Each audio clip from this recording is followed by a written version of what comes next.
Concernant la paracha de Vaera, nous allons voir ici que Akadosh Baruch Hu, que Dieu va réprimander Moshe Rabbeinu et va lui assurer que la délivrance ne saurait tarder. Pourquoi Dieu va réprimander? Et comment on sait que Dieu réprimande? En fait, il existe un principe connu dans l'exégèse biblique, c'est l'utilisation de certains termes qui sont toujours associés à de la dureté ou de la douceur. Par exemple, à chaque fois que le terme de Vaïdaber est employé dans la Torah, vous l'avez entendu 100 fois, Vaïdaber Adonai el Moshe lemor. Dans le même verset, il y a Vaïdaber et lemor. Il y a marqué Dibour caché Amira Raka. Chaque fois que Dieu emploie le terme de Dibour, la racine Vaïdaber, c'est pour parler avec dureté. Et quand il parle de lemor, pour dire, c'est avec douceur. Donc Vaïdaber Elohim, Dieu parla. Elohim, c'est le Dieu de justice. Et il parla à Moshe avec dureté. Vayom el Elav, et juste après, et il lui dit, sous-entendu avec douceur, Ani Adonai, je suis l'Éternel, le Yudke Vavke. Elohim, c'est le Dieu de justice. D'ailleurs, c'est aussi le nom que l'on donne au tribunal. Dans le parashat Mishpatim, ça s'appelle Elohim aussi. Et Adonai, le Yudke Vavke, le fameux tétragramme, c'est le nom de Dieu de miséricorde. Si vous voulez, il y a deux attributs parmi les 13 attributs divins. Il y en a deux qui sont majoritairement connus. C'est celui de la justice, de la rigueur d'un côté, et celui au contraire de la clémence et de la miséricorde, ou de la compassion, comme diraient les chrétiens. D'accord ? C'est le même Dieu, évidemment. C'est juste qu'il décide de s'asseoir sur le trône de justice, ou et donc de la rigueur, ou celui de la clémence. Comment ça se fait que Dieu, ce même Dieu, passe de l'un à l'autre? Ça dépend des situations. Là, pour vous replacer dans le contexte, Moïse, si on peut s'exprimer ainsi sans blasphémer, il perd un peu les pédales, il perd patience, il perd le contrôle, et il dit à Dieu, à la fin de la paracha précédente, depuis que je suis venu parler à Pharaon pour parler en ton nom, sous-entendu, quand tu m'as envoyé pour libérer ce peuple, non seulement ce Pharaon, il a été encore plus mauvais avec le peuple, et toi, tu n'as même pas libéré ton peuple. Waouh! On est quand même assez interloqué. Comment le grand Moïse, cet homme à propos duquel on dit qu'il est l'homme le plus humble que la terre ait porté, c'est Dieu lui-même qui atteste de cela. Comment cet homme à propos duquel Dieu dira que Rol Betty et Neman debout de toute ma maison, c'est lui qui m'est le plus fidèle, le plus humble, et c'est comme ça qu'il parle à Dieu. Est-ce qu'on se parle? Que ce soit un petit dans la foi qui parle comme ça, je comprends. On avait, si vous vous souvenez, posé la question déjà pour Abraham. Quand Abraham s'est permis de dire à Dieu, mais comment? Celui qui juge toute la terre n'agirait point avec équité, il ferait périr le tzaddik Kalacha. Le tzaddik comme le Racha, vous vous rappelez pour l'histoire de la destruction des villes de Sodome et Gomorre, il va se livrer à ce marchandage pour essayer de sauver la ville. Alors d'un côté, Dieu, il aurait pu finalement se mettre en colère, mais en fait, quand Dieu était heureux et fier d'avoir de tels bergers qui ont le souci justement de la création divine. Il y a des fois où l'on ne se vexe pas lorsqu'on sait que celui qui parle, il parle avec son cœur et non pas du tout avec sa colère. Lorsque Moïse parle, il n'est pas orgueilleux, il n'est pas irrévérencieux malgré les apparences. Il vient juste dire comment? Mais comment? Tu m'as confié une mission, j'ai tout fait, je me suis saigné pour la faire, et toi qui m'as promis ça, tu ne l'as pas fait. Voyez, tout dépend de la tonalité avec laquelle on dit les choses, avec le ton avec lequel on dit les choses. Mais Dieu, pour autant, il fait style, il joue à celui qui s'est vexé. Comment? Abraham, Yitzhak, Yaakov, je leur ai promis la terre d'Israël, la fameuse terre promise. Je leur ai promis des promesses que je n'ai jamais accomplies de leur vivant. J'ai juste dit que je l'accomplirai pour leur descendance. Et eux, il n'y en a pas un qui a osé parler comme tu me parles. Et toi, tu veux ça tout de suite? Alors la suite, c'est Ata Tireman, puisque tu veux des résultats, tu veux tout de suite Alors Ata Tire Tachel Pharaon. Maintenant, tu vas voir ce que je vais faire à Pharaon. C'est dans ce même esprit quand écrit Vayhazek Hashem et Pharaon.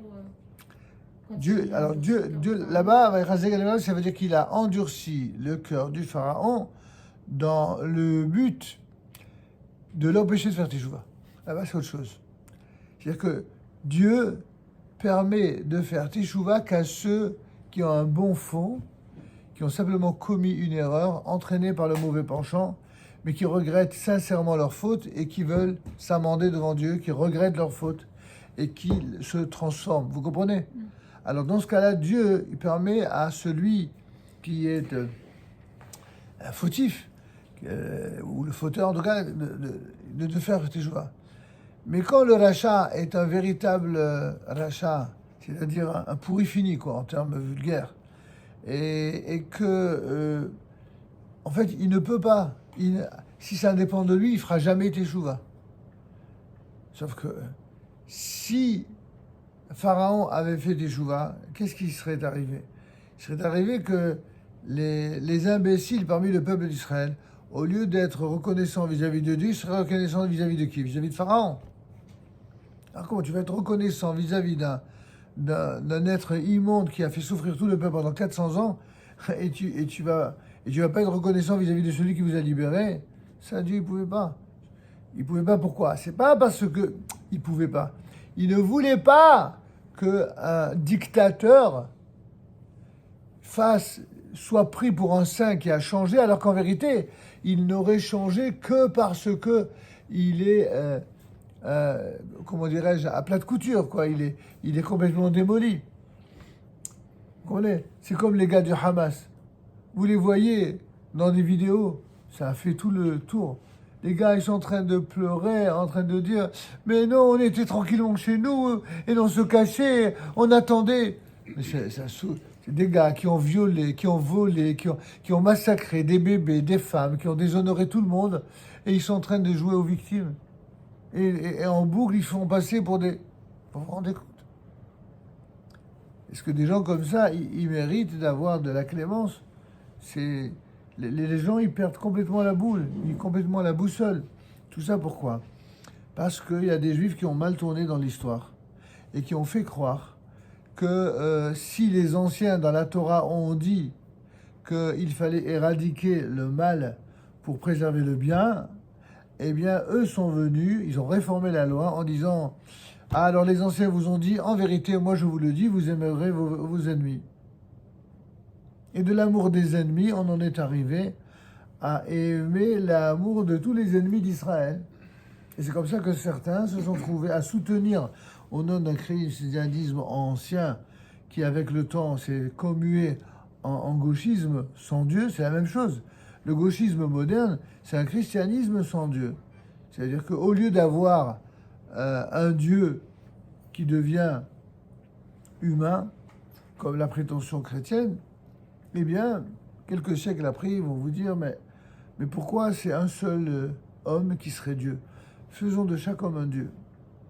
Et tout le principe du marxisme, du communisme, etc., c'est que chaque homme soit presque, entre guillemets, comme un Dieu, en tout cas en termes, si vous voulez, d'étalons de décision, de la justice, de la liberté. C'est lui qui décide de tout.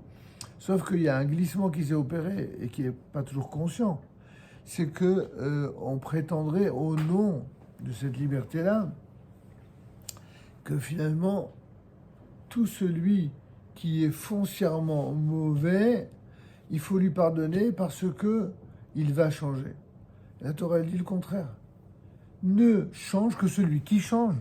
Tu n'as pas le droit de donner un crédit de bonne foi à quelqu'un qui est un assassin, qui est une ordure et qui, s'il pouvait, il recommencerait immédiatement. Donc aimer tes ennemis, ça c'est pas quelque chose de juif, c'est peut-être quelque chose de chrétien, mais c'est pas quelque chose de juif du tout. Dans le judaïsme, si quelqu'un vient pour te tuer, tu dois le tuer avant qu'il te tue. C'est une loi de la Torah. Et si un type il te donne une paire de claques dans la joue droite, eh bien tu lui en mets 2 dans la joue gauche.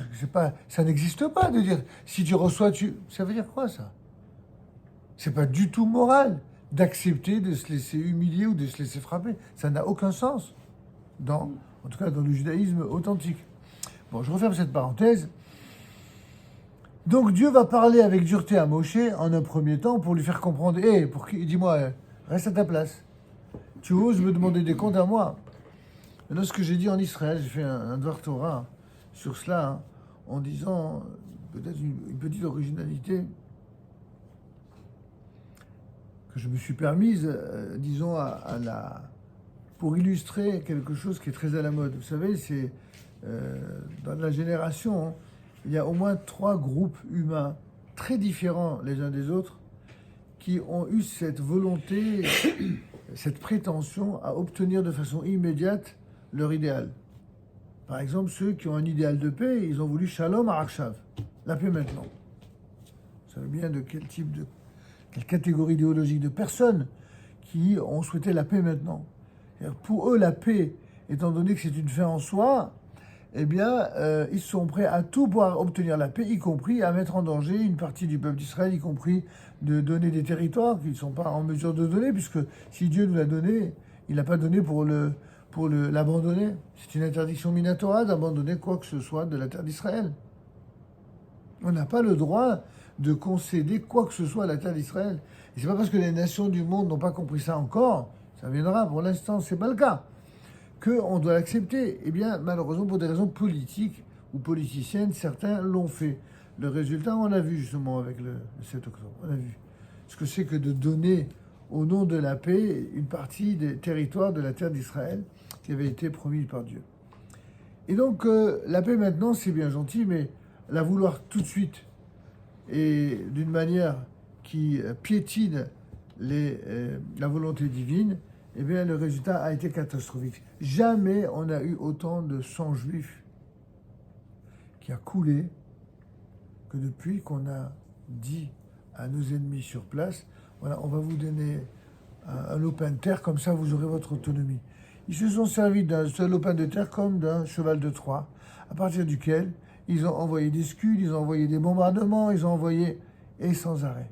Et toujours, c'est à n'y rien comprendre. C'est-à-dire que plus ils bombardaient, et plus les idéologues de la paix, là, j'allais pas dire que ces extrémistes de la paix, eh bien, ont appauvri les Juifs et les Israéliens dans le même temps où ils ont enrichi et financièrement et en armes nos ennemis. Et maintenant seulement ils commencent à ouvrir les yeux. Donc, quand on veut tout de suite, que ce soit la paix ou comme on va le voir dans un instant pour le reste, c'est une catastrophe. Maintenant, vous allez me dire, c'est quoi le deuxième exemple? Les exemples, c'est vrai, c'est pas pour vous prouver que je ne vise pas que des gens non religieux ou que des gens gauchistes, pas du tout. Vous avez les chassidim notamment, mais pas seulement. Des gens qui vous disent, ils veulent la paix, ils veulent pas la paix maintenant, ils veulent le Mashiach maintenant. Mashiach now, Mashiach Achav. Là, c'est pas des gauchistes, c'est des religieux, c'est des orthodoxes, c'est des gens a priori, tout comme les premiers d'ailleurs, animés d'une bonne intention. Le problème, c'est que eux aussi, tout comme les gars, ils voulaient la paix maintenant à leurs conditions à eux, ils parlent comme s'ils exigeaient. Comment ça se fait que dans les lois relatives au Mashiach, qui sont nos références à tous, c'est-à-dire c'est les lois, ce qu'on appelle le Chod Melachim ou Melchamotem, les lois relatives au roi d'Israël et à leur guerre, dont on parle notamment longuement du Mashiach dans les chapitres 11 et 12 de Chod Melachim, à aucun moment le Mashiach nous dit que le Rambam nous dit qu'il veut le Mashiach maintenant. Il dit malgré le fait que le Mashiach tarde à venir, malgré cela, eh bien chaque jour j'attends qu'il vienne. Chaque jour, ça veut dire demain, ça veut dire aujourd'hui ou demain, ça ne veut pas dire maintenant. Il n'y a pas d'exigence. On prie pour que le Mashiach vienne. C'est légitime de prier pour la paix comme c'est légitime de prier pour le Mashiach. Mais pas de dire Mashiach now. Et toute proportion gardée, exemple beaucoup plus présent et surtout beaucoup plus actuel, ceux qui exigent le retour immédiat des Khatoufim, de ceux qui ont été, comment dirais-je, raptés, enfin enlevés, kidnappés, les otages. Les otages. Évidemment qu'on aimerait tous que les otages reviennent. Mais il y a une sorte de folie furieuse selon laquelle la vie des otages elle est tellement importante qu'on est prêt à sacrifier 4 fois, 5 fois plus de soldats que la vie des otages. Mais selon quelle logique et selon quelle morale? C'est la morale, encore une fois, tordue selon laquelle quelqu'un qui fait l'armée, c'est un coupable. Il est soupçonné presque d'assassiner.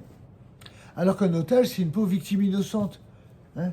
Avec ce raisonnement-là, même les coupables palestiniens, ils en ont fait des civils innocents. On a vu de quels civils innocents ils ont parlé.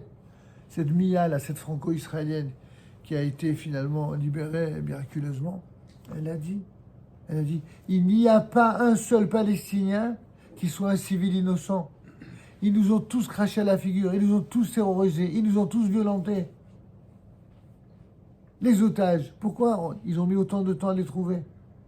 Pour ceux qu'ils ont trouvés. C'est parce que ce sont les civils palestiniens qui les ont pris en otage. C'est même pas les gens du Hamas. Les gens du Hamas, c'est eux qui ont assassiné au début, c'est vrai. Mais les otages, vous pensez bien que les gars, ils ont autre chose à faire, s'occuper des... C'est pour ça que je vous dis, c'est la présentation ces mensonges que certains pourraient penser comme des petits mensonges. C'est des mensonges horribles qui drainent derrière eux des mensonges beaucoup plus grands et des conclusions encore plus fallacieuses. Alors la même chose, c'est légitime évidemment d'aspirer au retour des otages. C'est légitime de prier, et c'est ce qu'on fait 3 fois par jour. On prie pour que les otages soient sauvés. On prie, mais de la même manière, on prie pour que nos soldats soient protégés.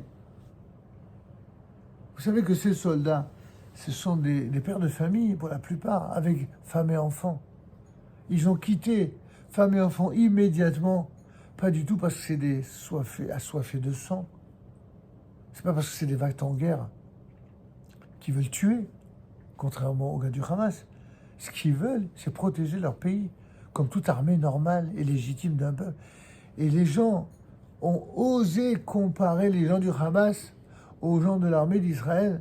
Et nous, on sait bien, on le sait bien, nous avons nos enfants, nos élèves qui en font partie de cette armée. Et on sait très bien les mérites que ces enfants ont et comment ils se comportent bien et quel amour ils ont pour l'ensemble des citoyens de leur pays. Ah, ils devraient en prendre de la graine dans certains pays européens comme ici en France. De réapprendre à aimer leur pays, ça ferait pas de mal à personne. Peut-être qu'ils donneraient un peu moins la parole à ceux qui risquent de faire en France comme ce que font certains en Israël. C'est ce qui leur prend au nez. Donc il faut bien comprendre qu'il faut tirer les leçons de la Torah parce que ça nous permet de comprendre même les réalités présentes. Et donc, pour terminer par ce fameux Dvar Torah, le lien qu'il y a entre ces 3 exemples tellement éloignés l'un de l'autre, la paix maintenant, le Mashiach maintenant, ou les otages maintenant, on n'a rien à exiger à Dieu. C'est Dieu qui décide. Quand? Comment? Maintenant, ce que nous, on doit faire, on doit prier et on doit œuvrer. L'armée d'Israël, elle fait évidemment tout pour pouvoir les libérer, autant que cela est possible. Mais est-ce que tout, ça signifie également risquer la peau de tous ces pères de famille qui, tout d'un coup, eh bien, ce serait de la chair à canon. On a plus, écoutez-moi bien, on a plus de soldats qui sont morts et qui sont blessés depuis le début de cette guerre que des otages. Ça, c'est statistique, c'est facile à vérifier. Plus de 100. Comment? Plus de 100. Mais évidemment, évidemment. Donc, faut cesser de dire des âneries et avec toute la pression légitime. Donc, quels sont ceux, une fois de plus, qui font beaucoup de publicité autour des otages? Ce sont les mêmes qui disent à l'armée d'Israël, il faut pas rentrer dans Gaza, comme par hasard.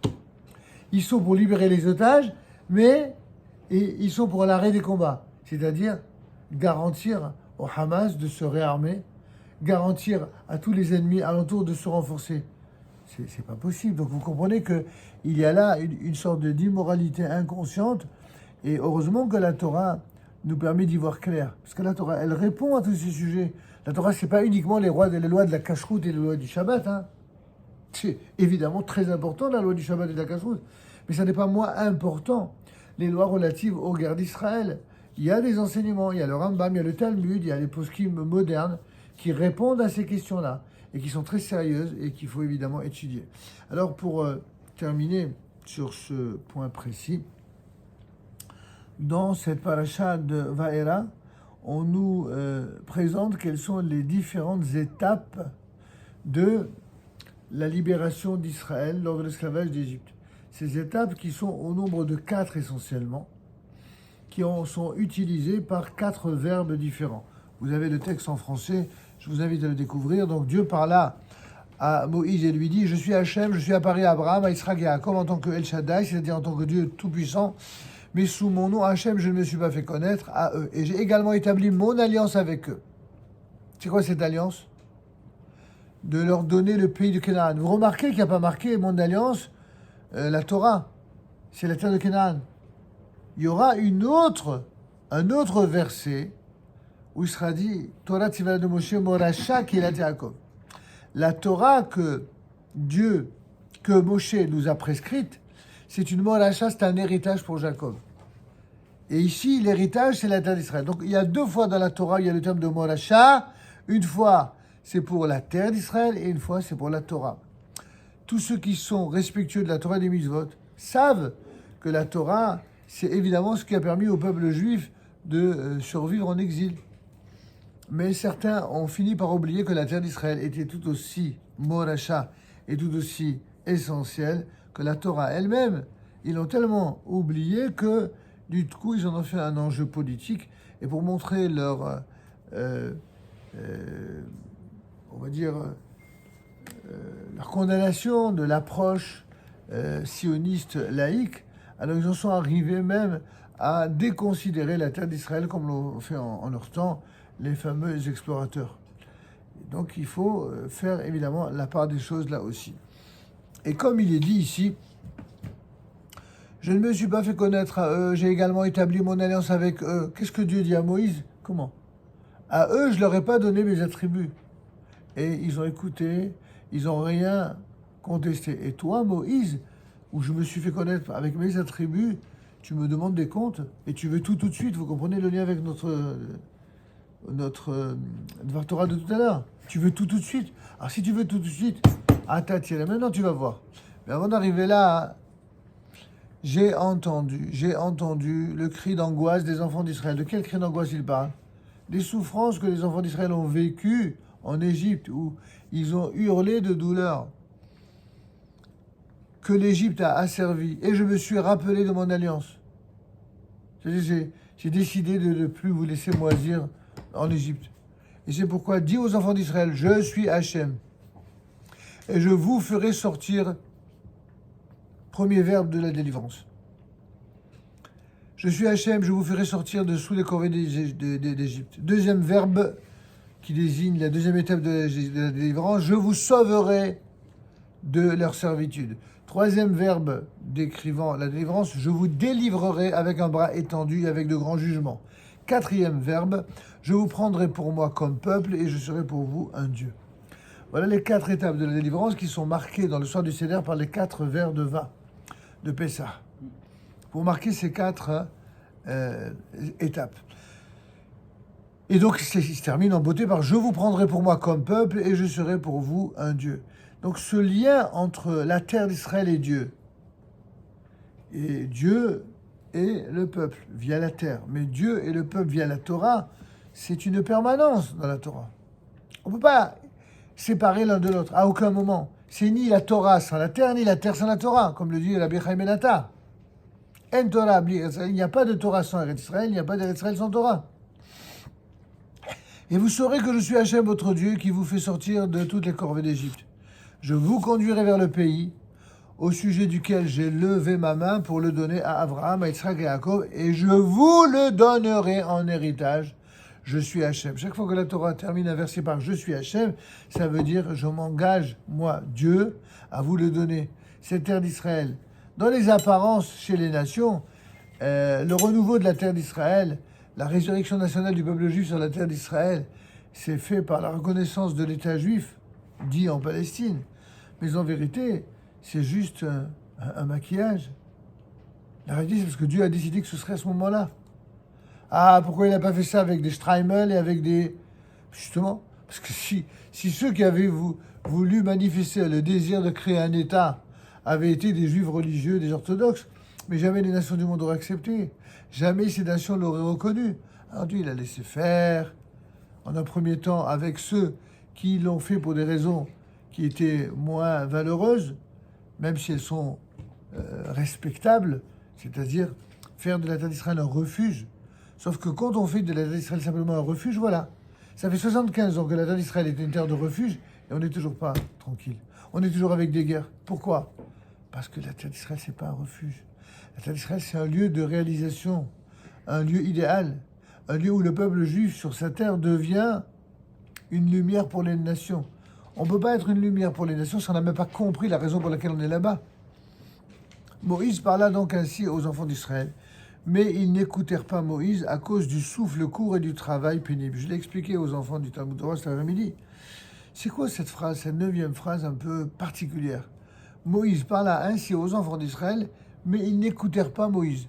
Bon, que les enfants d'Israël n'écoutent pas le rabbin, ce ne sera pas la première fois. Mais là, c'est pas n'importe quel rabbin, c'est le rabbin des rabbins. C'est le plus grand de tous. Et ils n'ont pas écouté. Le texte nous dit ils n'ont pas écouté à cause du souffle court et du travail pénible. C'est quoi le souffle court? C'est comme quelqu'un qui est sur le point d'agoniser. C'est quelqu'un qui souffre tellement de souffrance et de douleur que les douleurs l'empêchent même de réfléchir, l'empêchent de supporter, vous comprenez?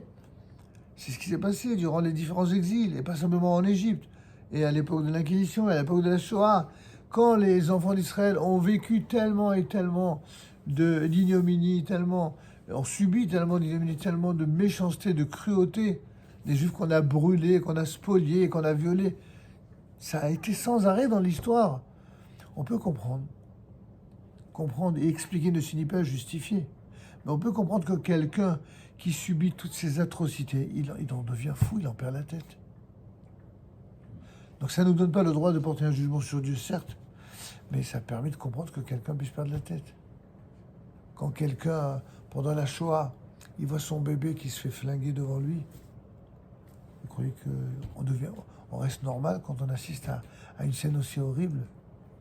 Sans parler de ceux qui prenaient le bébé, qui le jetaient contre le mur. On devient fou. Seulement, il faut comprendre que ces scènes horribles qui ont été vécues, si elles ont été vécues de façon aussi horrible, c'est parce que, à l'intérieur même de ce processus absolument infernal de violence et de haine que les Allemands ont déclenché contre le peuple d'Israël, il y a le réveil de ce que le peuple d'Israël est censé incarner. C'est-à-dire un peuple exemple, un peuple qui est une lumière pour les nations. Si ce peuple n'est pas une lumière pour les nations, s'il n'est pas un exemple moral et spirituel, ce peuple ne peut pas le reconnaître. Et du coup, il se comporte d'une manière animale. Vous savez, comme des gens, vous les mettez en situation comme ça, très bien élevée, entre des gens bien élevés, ils vont être polis. Laissez-les sans manger pendant 3 jours, dans la sueur et la crasse. Et vous mettez un morceau de pain au milieu, vous allez voir comment ils vont se comporter. Ils ne seront plus des êtres civilisés, n'est-ce pas? Pourquoi? Parce qu'ils sont dans une situation horrible. C'était un des jeux que ces pourris Allemands faisaient. De jeter un morceau de pain devant des gars affamés pour qu'ils se disputent. Vous comprenez que c'est très facile de donner des leçons de morale, mais la réalité, elle est compliquée. Alors c'est pourquoi on nous dit ici, lorsque Moïse a parlé aux enfants d'Israël, ils ont tellement souffert, ils ne voulaient rien entendre. Ils étaient complètement sourds. À cause du souffle court. Moi, je me suis un petit peu appesanti sur cette expression. Kotser Roa, une expression qui est quasiment unique dans la Torah. Ça veut dire quoi, avoir le souffle Alors, le pshat, on l'a expliqué, c'est-à-dire, c'est par la douleur. Mais je propose une explication peut-être un peu plus recherchée. Ruach en hébreu, ça veut dire aussi la spiritualité. Et la spiritualité du kotsel, c'est-à-dire du raccourci. Tous ceux qui n'ont pas de respect pour la volonté divine sont toujours des gens qui veulent réformer la loi juive et prendre des raccourcis. Ils veulent remettre en cause ça, puis ça, puis ça. Ils ont un souffle court. C'est quoi un esclave qui refuse d'être serviteur de Dieu? C'est celui qui est l'esclave des ennemis d'Israël. C'est toujours ça. Ceux qui veulent se libérer du joug divin, qui refusent d'être au service de Dieu, seront toujours, à l'époque en Égypte, comme jusqu'à la fin des temps, ils seront esclaves de toutes les monstruosités que l'on voit chez les peuples les plus divers, dont le comportement est un comportement idolâtre. Le jour de Simchat Torah, sans faire évidemment d'amalgame, et avec toute la souffrance infinie que nous avons eue tous, d'avoir vu ces saloperies qui ont été perpétrées. Vous savez, c'est que ce soit clair, qu'il n'y ait pas d'ambiguïté là-dessus. On n'explique pas les malheurs par raccourci. Mais il y a des gens qui se comportent par raccourci dans la relation avec Dieu. C'est le contraire. Le jour de Simchat Torah, c'est quoi? C'est le jour où l'on célèbre la relation du peuple juif à Dieu. Et la relation du peuple juif à la terre d'Israël, par la Torah. Ce jour-là, où la plupart des Juifs dans le monde entier, y compris bien sûr en Israël, et surtout en Israël, mais aussi dans le monde entier, où les gens dansaient autour de la Torah, certains, dans leur aveuglement anti-religieux qu'ils ont entretenu pendant plus d'1 an, ils ont décidé de faire une rave party où ils ont dansé autour de Krishna. Krishna, Avodat Zarah. Vous regarderez sur Wikipédia, ils vous diront tout. On est en cours de Torah, je ne vais pas vous faire un cours sur Krishna. Mais vous regarderez. On se dit, on devient fou, mais qu'est-ce qu'il leur a pris? Pendant que les Juifs dansent autour de la Torah, eux, ils dansent autour de Krishna. Faites attention, pas de raccourci. Je n'ai pas dit chas shalom, que si ceci est arrivé, c'est parce que c'est pas ça que je dis. Je vous dis juste un fait qui s'est produit. D'ailleurs, ce que moi je vous dis, c'est ce qu'on dit ceux qui miraculeusement ont été sauvés et qui ont décidé de faire teshuva à la suite de cela quand ils ont été miraculeusement libérés. Ils vous disent qu'on pense que nous, on crachait quasiment sur la Torah. On dansait autour de Krishna. C'est eux qui l'ont dit, c'est pas moi. D'où je savais, d'où je vais savoir. La rêve partie du 7, c'était... Oui, mais oui. C'est quoi une rêve partie un jour de Simchat Torah? Je vous pose la question. Sans même parler de Krishna. Ok, on va pas aller jusque-là. Ah, bah oui. Mais c'est quoi ça? De faire une rêve partie ce jour-là? Bah ouais. Hein, et de fumer Peace and Love. Déjà. Hein. Mais déjà. Alors, a fortiori avec la Avodat Zarah. Et bon, je vous dis pas les mœurs, d'accord? Et vous avez des bandes sauvages, des pourritures qui viennent et qui se comportent comme ils se sont comportés. C'est-à-dire que quand une chose aussi horrible arrive, évidemment, ça ne vient pas justifier rien du tout, certainement pas ces pourritures-là. Mais ça vient tout d'un coup ébranler les consciences. Vous dire, quand on pense que nous, on a un Dieu exceptionnel, on a une Torah exceptionnelle, on a un peuple exceptionnel, on a un événement extraordinaire. C'est l'événement le plus extraordinaire du XXe et du XXIe siècle, le retour du peuple juif sur sa terre, le retour à sa Torah et à sa terre. Et toi, tu as la chance d'être né, pour certains, en terre d'Israël, et tu vomis tout ça, tu craches sur tout ça, et tu vas soutenir les ennemis d'Israël. C'est d'ailleurs ce qu'ont relevé les commentaires de certains journalistes. Mais eux, évidemment, pas à la manière dont nous le disons.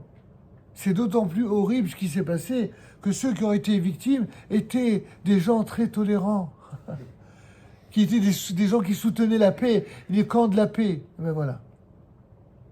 C'est justement ça, la leçon qu'ils ont du mal à tirer. C'est que la paix, elle existera dans ce pays. Mais la paix, elle existera lorsque les ennemis d'Israël seront annihilés.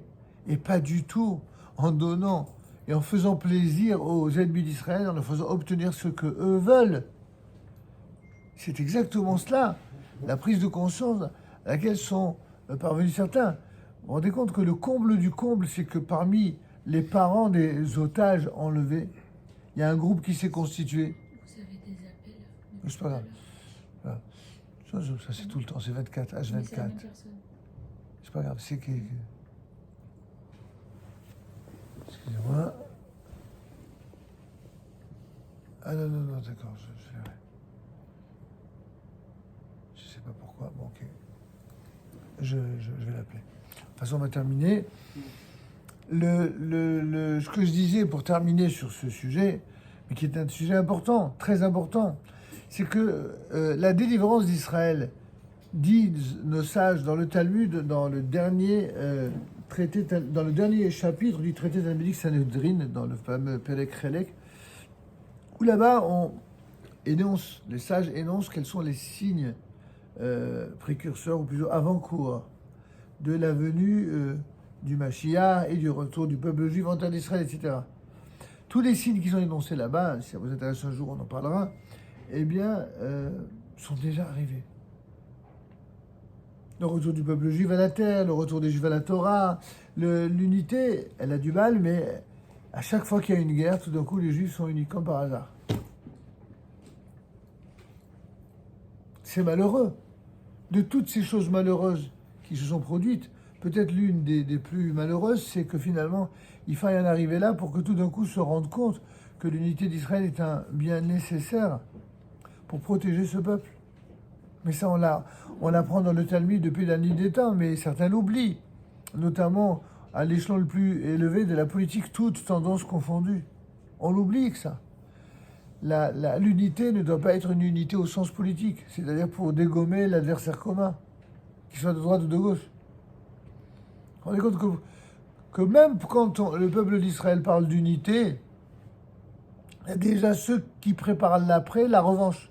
Aussi bien chez les ennemis actuels d'Israël qu'à l'intérieur du gouvernement ou des différents partis politiques israéliens, ceux qui déjà souhaitent prendre leur revanche et faire la peau à l'actuel gouvernement. Comment voulez-vous parler d'unité lorsque vous avez un tel état d'esprit? On a le droit de ne pas être d'accord, il n'y a aucun problème. On a le droit de ne pas partager les idées, aucun problème. Mais c'est vraiment le moment, quand le peuple a besoin d'unité, quand le peuple a besoin d'être uni autour de son armée, autour de son peuple, autour de sa Torah, c'est le moment de montrer les divergences idéologiques. Évidemment pas. C'est pourquoi les étapes dont on nous parle ici dans Parashat Vayera, elles sont un message fort pour la totalité des générations, depuis la sortie d'Égypte jusqu'au retour des Juifs en terre d'Israël dans notre génération. On doit savoir que les choses se font par étapes et que chaque étape doit être respectée. Il faut faire preuve à la fois d'émouna, la foi, et donc de patience, mais également de combativité, et de ne pas perdre de temps dans les combats qui sont vils. Il faut au contraire ne pas se tromper d'ennemis. Les vrais ennemis sont ceux qui veulent éradiquer le peuple juif de la terre d'Israël et les juifs tout court. Ça, c'est le vrai ennemi. Ces ennemis-là, il faut avoir aucune clémence à leur égard. Par contre, les ennemis politiques, ça existe. Moi, je préfère les appeler les adversaires que les ennemis, d'ailleurs. Que eux nous considèrent parfois comme des ennemis, c'est fâcheux, c'est malheureux. Moi, je considère que les adversaires ne doivent pas être des ennemis en politique. Et pour moi, les ennemis, ça ne devrait être que les ennemis à l'extérieur du peuple d'Israël et à l'extérieur même de la terre d'Israël. Ça devrait être ça, pour moi, les ennemis. À l'inverse, à l'intérieur du peuple d'Israël, et mieux que ça, à l'intérieur des citoyens d'Israël, qui inclut également les non-juifs, qui inclut également les musulmans. Il ne faut pas oublier qu'il y a des musulmans qui sont dans l'armée d'Israël, qu'il y a des Druzes encore plus nombreux, des Bédouins, etc., qui sont dans l'armée d'Israël, qui sont des gars qui sont d'une loyauté absolue, exactement comme les Juifs sont loyaux à l'intérieur des pays dans lesquels ils vivent, en Europe ou ailleurs. Donc c'est possible d'être non-juif en terre d'Israël, que le non-juif soit un musulman, un chrétien, ou je ne sais quoi d'autre, et d'être loyal, c'est possible. Ben, que ceux qui veulent vivre vraiment la paix avec les Juifs en Israël, ils ont qu'à devenir citoyens israéliens et vivre dans la paix, non. Ils veulent exprès qu'il y ait à l'intérieur d'Israël un pseudo-État d'un pseudo-peuple qui n'a jamais existé dans le seul et unique but d'empêcher Israël de vivre. Ça ne marchera pas. Si tout ce qui s'est passé n'a pas permis à certains de le comprendre, d'autres l'ont déjà compris et ils finiront par le comprendre. C'est juste malheureux qu'il ait fallu attendre cette guerre. Et c'est encore plus malheureux qu'il y ait des gens ici en France, du haut de leur aisance politique ou économique, s'octroient le droit de juger Israël et d'ajouter des arguments aux ennemis d'Israël. Ça, c'est évidemment intolérable, inacceptable. Et ils auront certainement des comptes à rendre et dans ce monde et dans notre monde. Mais ça, c'est déjà plus de notre ressort. Voilà, j'espère que vous avez compris un des messages clés de la paracha de Vaera. Nous sommes arrivés au terme de notre shiur. La semaine prochaine, eh bien, nous reprendrons donc ces deux volets, si vous voulez bien. Et je vous rappelle que vous pourrez trouver sur le YouTube, comme chaque semaine, des commentaires sur la Torah, à part celui-ci, des commentaires sur la Haftara, également des commentaires sur le Kuzari, qui est un ouvrage absolument merveilleux, des commentaires sur pour mieux comprendre la notion de délivrance dans notre génération, cet ouvrage qui a été traduit d'ailleurs, la plume de la délivrance. Là aussi, je donne des cours là-dessus. Et enfin, sur Orot HaMilchama, les lumières de la guerre du Rav Kook, qui explique tous les ressorts de la guerre. Pourquoi les guerres, ça, malheureusement, sont un mal nécessaire pour changer les mentalités. Il y a toujours un avant et un après la guerre, et que cette dure réalité, elle est une nécessité, pas du tout comme les va-t-en-guerre qui sont assoiffés par le sang. Ça, c'est évidemment pas ce que nous souhaitons et ce que nous expliquons, mais que certaines personnes qui sont irrationnelles dans leur haine de soi, il n'y a que la guerre, malheureusement, qui arrive à décrasser leur idéologie et à leur faire entendre raison pour faire bien la différence entre ceux qui sont leurs amis et leurs ennemis, en sachant qu'à la fin des temps, la prophétie d'Israël dira qu'il y aura une véritable paix entre Israël et l'ensemble des nations. C'est malheureusement pas pour tout de suite. Pourquoi ? Parce que pour cela, il faudra que les nations elles-mêmes engendrent de nouvelles générations qui vont s'opposer à leurs anciens, qui vont devenir tout simplement plus clairvoyantes et qui vont dire mais c'est pas possible, comment nos aïeux ont pu être comme ça. On le voit déjà avec des descendants des nazis. Il y a des descendants des nazis qui sont convertis au judaïsme parce qu'ils ne supportent pas d'accepter l'idée qu'ils descendent de gens qui ont fait ce qu'ils ont fait. C'est assez incroyable, mais il y en a des dizaines et des centaines, et même certains disent des milliers, qui, venus d'Allemagne, se sont convertis au judaïsme. C'est-à-dire qu'il y a quand même des phénomènes absolument inimaginables qui se produisent en Israël, et tous les jours, vous avez des gens, des non-juifs du monde entier qui veulent se convertir. Vous avez tantôt c'est des Chinois, des Japonais, des Africains, d'où ils sortent. D'où et pourquoi ? C'est quelque chose qui est une réalité. Il y a une sorte de rédemption du monde qui passera pas que par les Juifs, mais au sein du monde des nations, des gens qui auront ce désir sincère d'adhérer à l'identité d'Israël, bien sûr à travers la Torah et au mitzvot, mais à travers également le destin commun du peuple d'Israël, pour tout simplement prendre part à cette lumière d'exemplarité qui amènera au monde l'unité tant attendue, tant voulue, et la paix qu'évidemment Hachem attend de ses voeux. Et comme il est dit, c'est une phrase que vous aurez entendue 1000 fois dans la chanson connue Oseh Shalom Ibroma, ou alors dans le Kaddish. Oseh Shalom Ibroma, celui qui établit la paix dans les hauteurs célestes, Hu Yaaseh Shalom Aleinu, c'est lui qui va réaliser la paix sur nous, et sur tout son peuple Israël. Les mots Amen, et c'est là qu'on répond Amen. En fait, la paix dépend en partie de nous, de notre comportement terrestre, mais la décision ultime revient à Dieu. C'est Dieu qui créera les conditions de paix, et entre autres, malheureusement, en en provoquant parfois des guerres. C'est Dieu qui décide les guerres, comment elles se manifesteront, même si parfois on ne comprend pas toujours la logique parce que on n'est pas dans les pensées divines, on ne peut qu'essayer de comprendre grâce aux grands kabbalistes. C'est ce que le Rav Kook, qui est un des grands kabbalistes de notre génération, a fait en traitant un sujet qui n'a jamais été traité à part le Rambam, mais d'une manière aussi profonde. C'est le Rav Kook qui a fait ce fameux Orot HaMilchama, les lumières de la guerre, avec un merveilleux commentaire qui est celui du Rav Aviner. Et donc une fois par semaine, nous faisons un cours là-dessus, que vous pourrez retrouver en tout cas sur YouTube. Sur ce, je vous souhaite de passer une bonne soirée et Shabbat Shalom. Merci. Shabbat